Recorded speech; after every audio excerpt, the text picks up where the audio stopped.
Às vezes, a única coisa verdadeira em um jornal é a data. Eu sou a Franciele e este é a Hora da Coruja.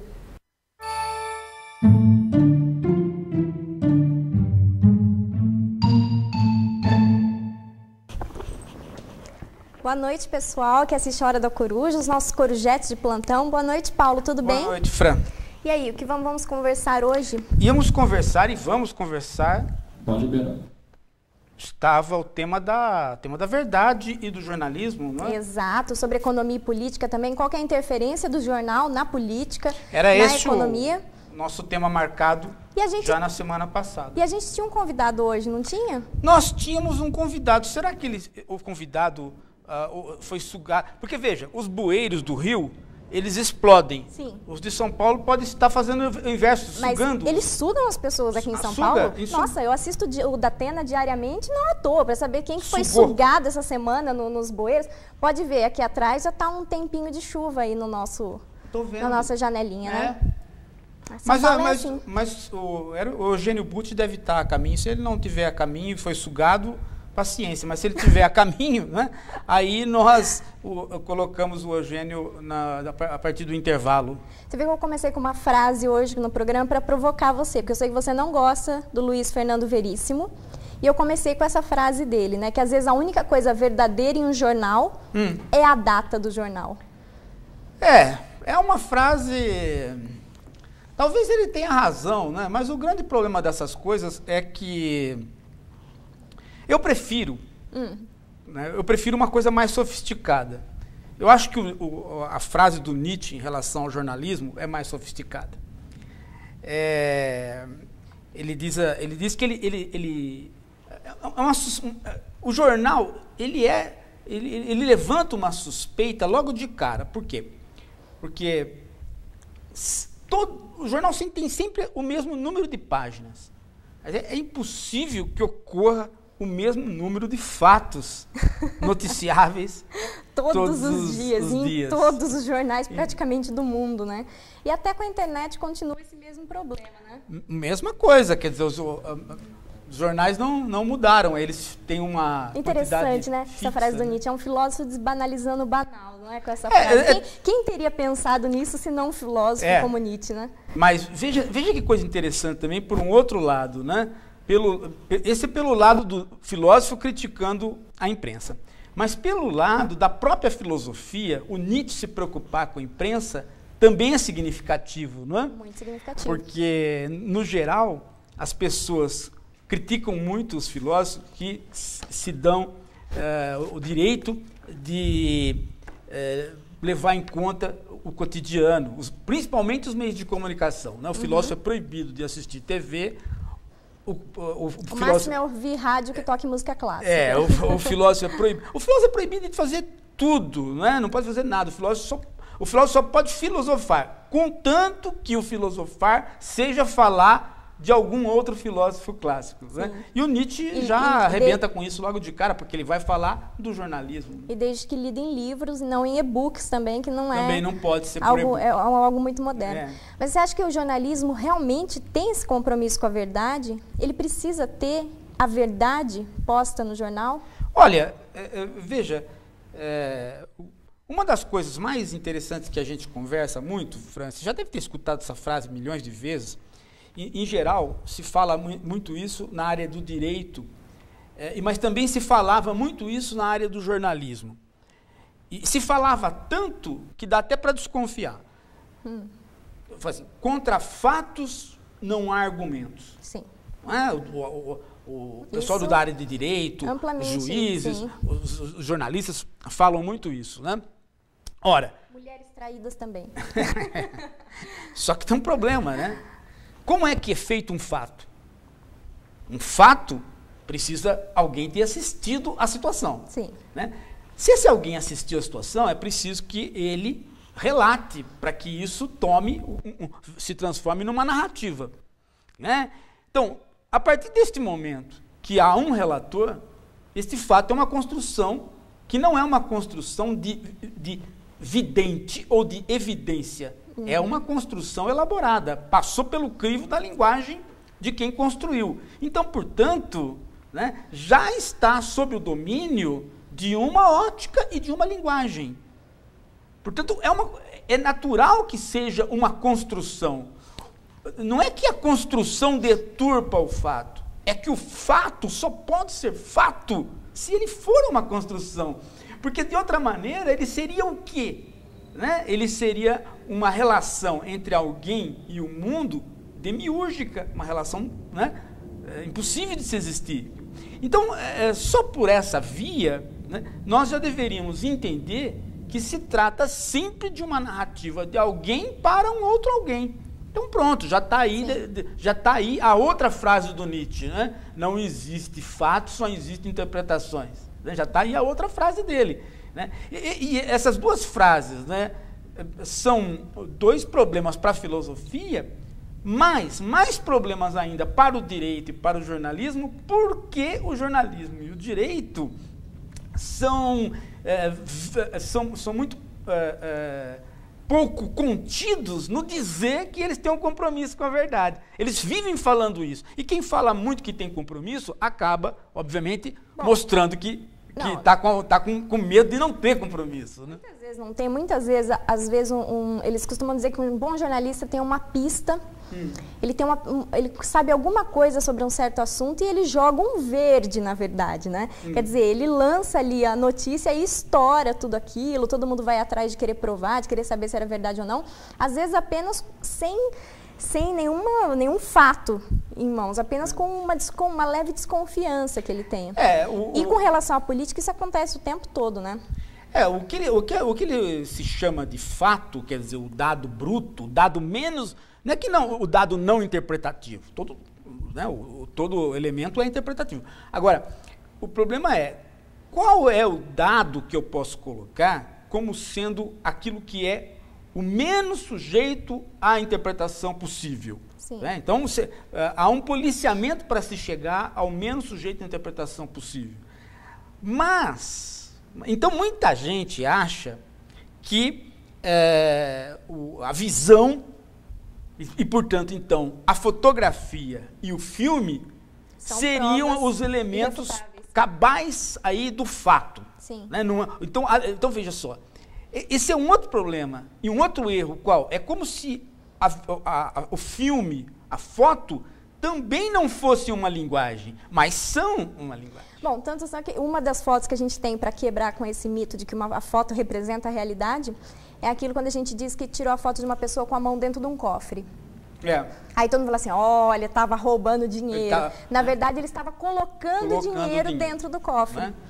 Eu não sei se eu já contei aquela história que o Lula conta sempre sobre como que se dá uma situação dessas, né? Eu não sei se eu já contei aqui. Você contou, mas eu adoro. Né? Conta de novo para quem não escutou. O Lula tem uma coisa super interessante, que é extremamente popular, mas exemplifica muito essa desmistificação da ideia da imagem como sendo a última instância. É como se ela não fosse uma linguagem, como se ela eliminasse todo o resto do contexto. Né? E ele conta a seguinte coisa, né? Aquela ideia, o cara está lá numa casinha que fica embaixo de um trilho do trem.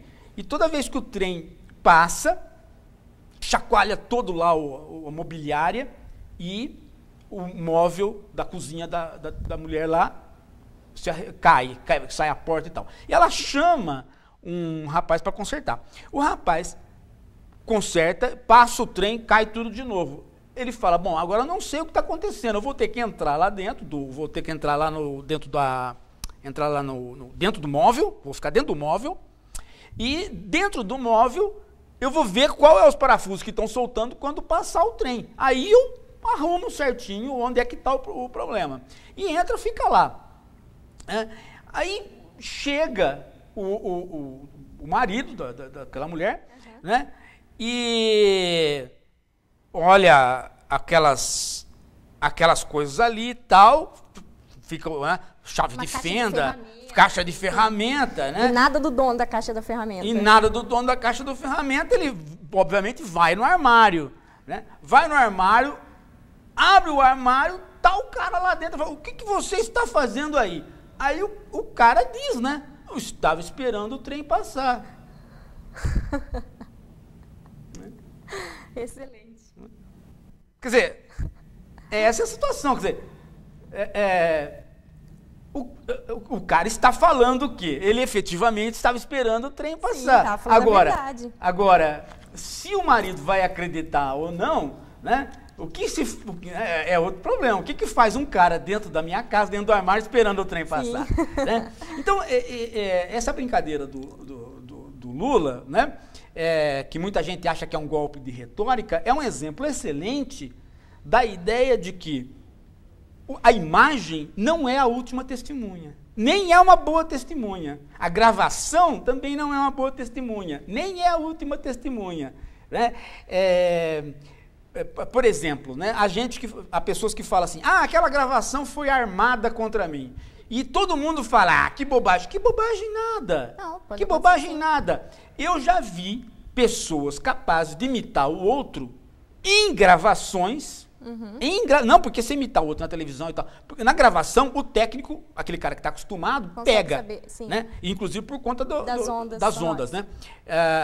Mas eu já vi cara ludibriar esse equipamento. Né?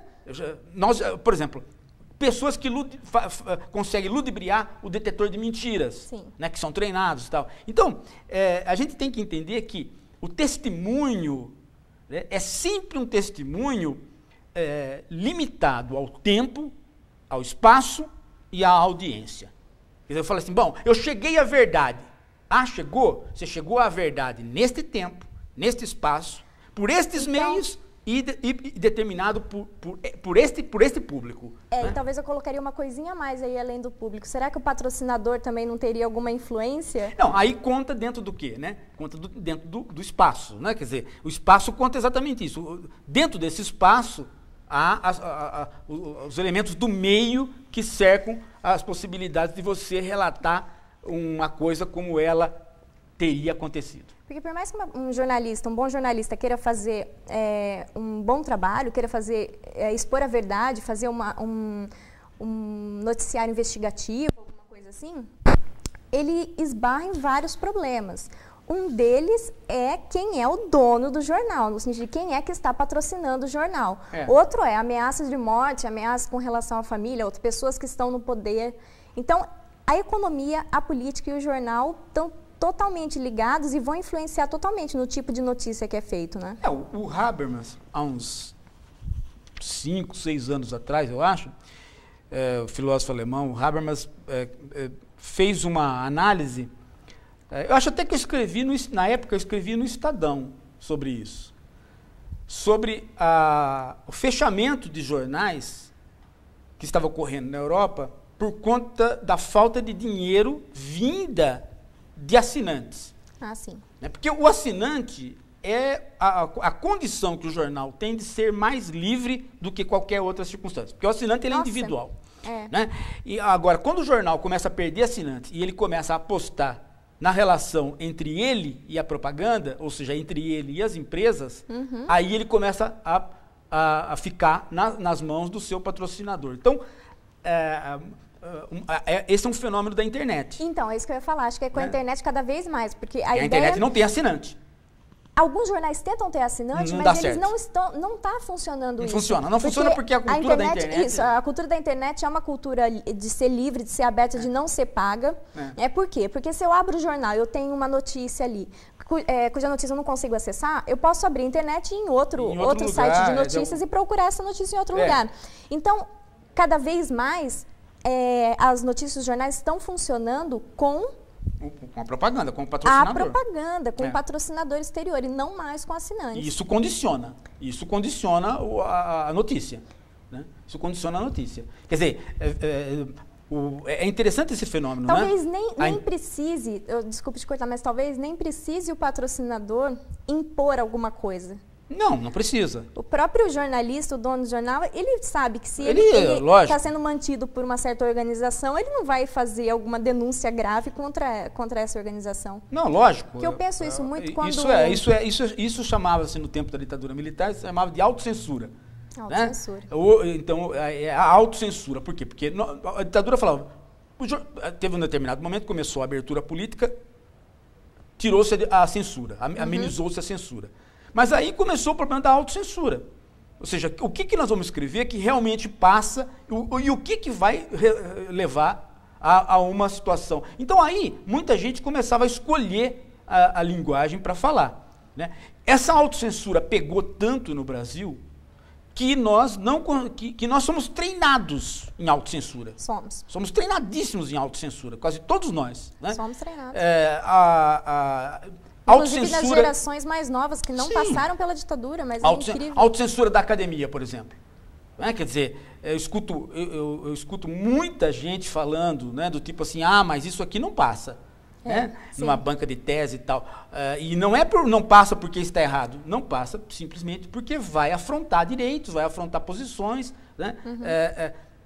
Outra coisa que às vezes cria a autocensura no filósofo. Né? A dependência do filósofo ao seu público.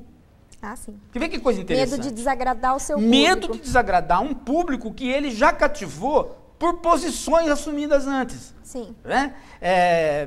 Por exemplo, uma das coisas interessantíssimas no Foucault é ele sempre estar se lixando para o seu público. Ele mudava de posição radicalmente e dava uma banana para o seu público. Mas eu acho que também isso faz parte do trabalho de um filósofo, né? Um filósofo que não muda de opinião, ele não consegue ser um filósofo nunca. Né?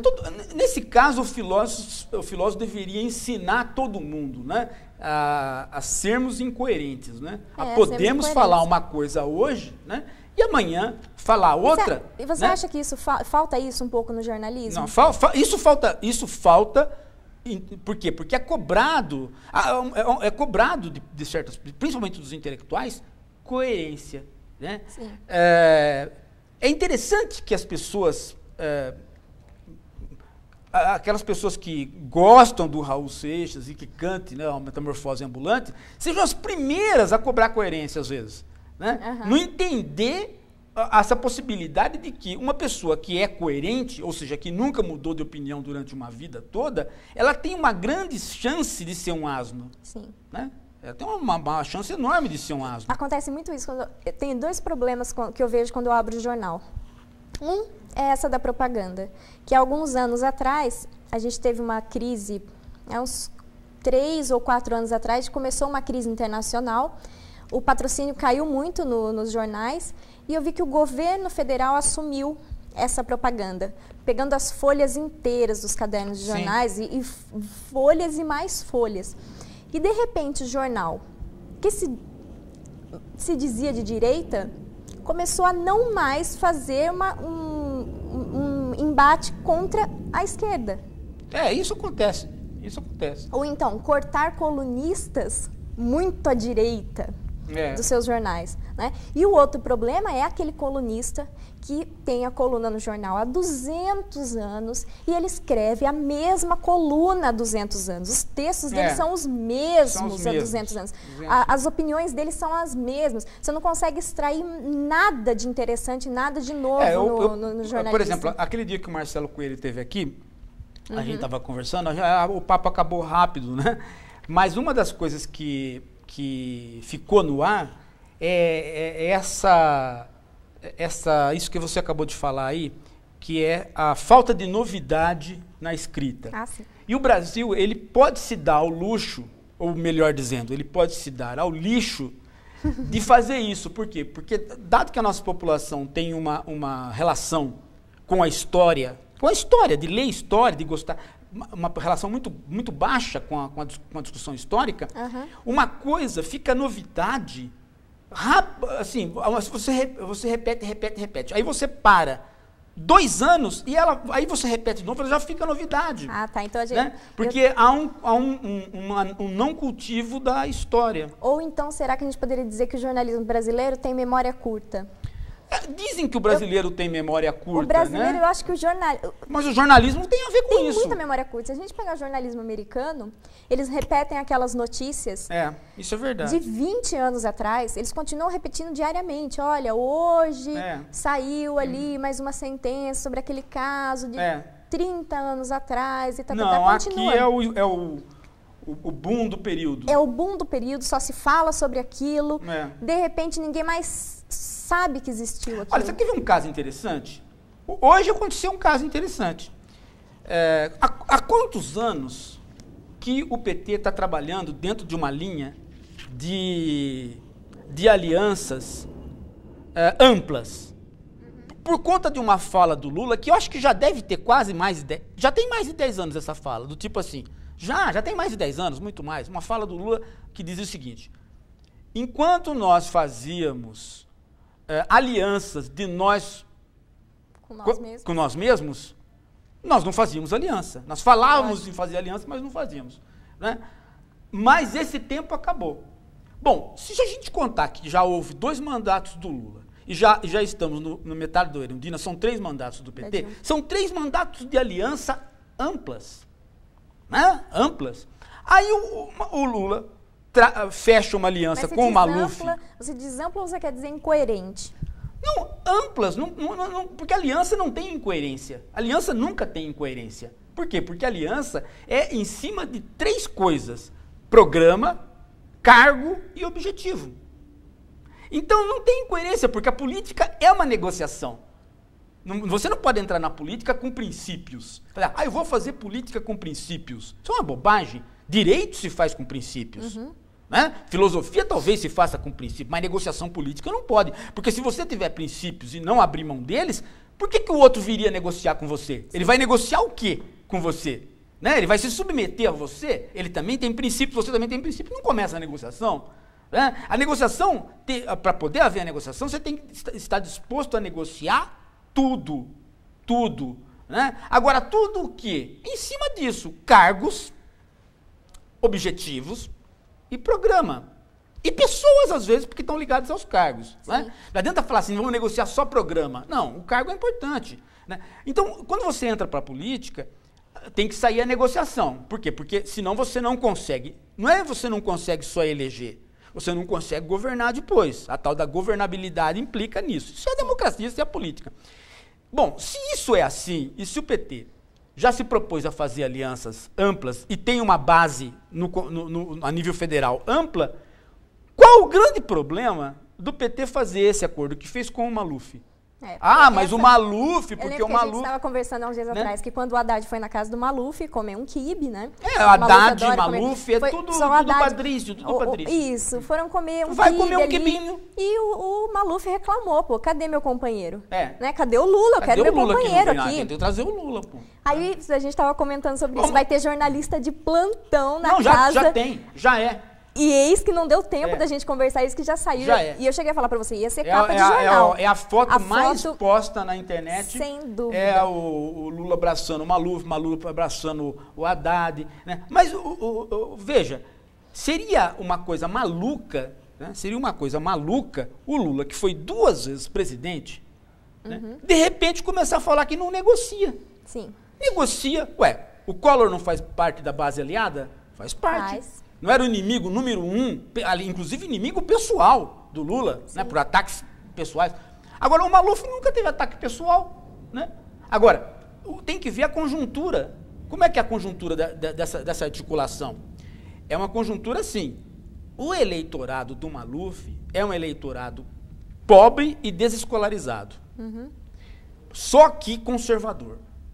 Moralmente conservador. O eleitorado do Lula é pobre e desescolarizado também, mas é menos conservador, porque normalmente está ligado ao sindicato. Sim. Bom, então, nem o Lula, nem o Brizola conseguiram entrar nesse eleitorado, que sempre foi um eleitorado mais conservador e próprio do Maluf.